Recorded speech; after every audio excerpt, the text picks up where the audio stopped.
ओम गणेशाय नमः। हर साल भाद्रपद मास के शुक्ल पक्ष की चतुर्थी तिथि पर गणेश चतुर्थी का पावन पर्व मनाया जाता है। इस दिन से शुरू होने वाला गणेश उत्सव पूरे 10 दिनों तक चलता है।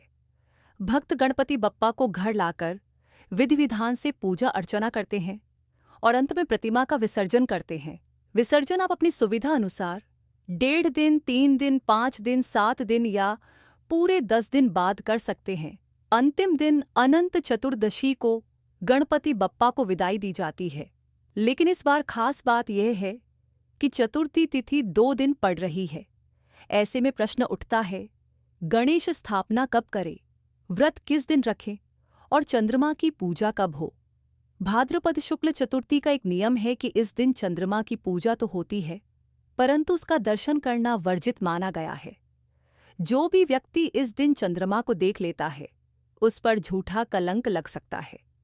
इस साल चतुर्थी तिथि 26 अगस्त मंगलवार दोपहर 1:55 से शुरू होकर 27 अगस्त बुधवार दोपहर 3:44 तक रहेगी।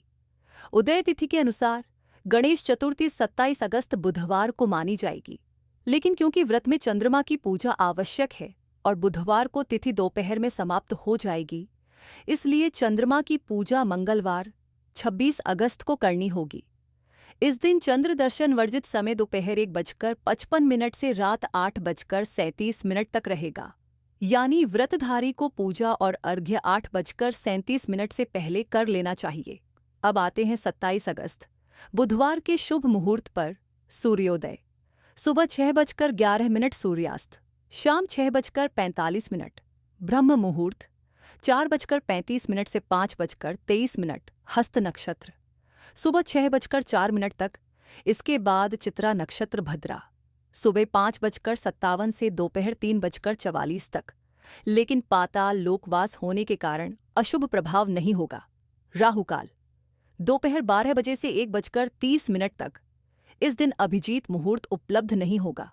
गणपति स्थापना और पूजा के लिए सबसे शुभ समय होगा। रवि योग सुबह 5:57 से 6:04 विजय मुहूर्त। दोपहर 2:31 से 3:22। गोधूली मुहूर्त। शाम 6:48 से 7:10 चंद्रोदय 27 अगस्त को सुबह 9:28 पर होगा और चंद्रास्त रात 8:27 पर।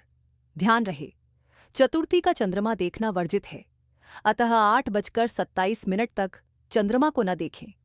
जिन्होंने बुधवार को व्रत रखा है, उन्हें सूर्यास्त के बाद से लेकर 8:57 तक चंद्रमा की पूजा करके अर्घ्य देना चाहिए। बिना दर्शन किए भी अर्घ्य दिया जा सकता है और व्रत खोला जा सकता है। गणेश चतुर्थी की पूजा में बप्पा को मोदक, लड्डू, पान सुपारी, इलायची, दूर्वा, मूंगफली आदि का भोग अर्पित करें। दिन भर सुबह, दोपहर और शाम पूजन अवश्य करें।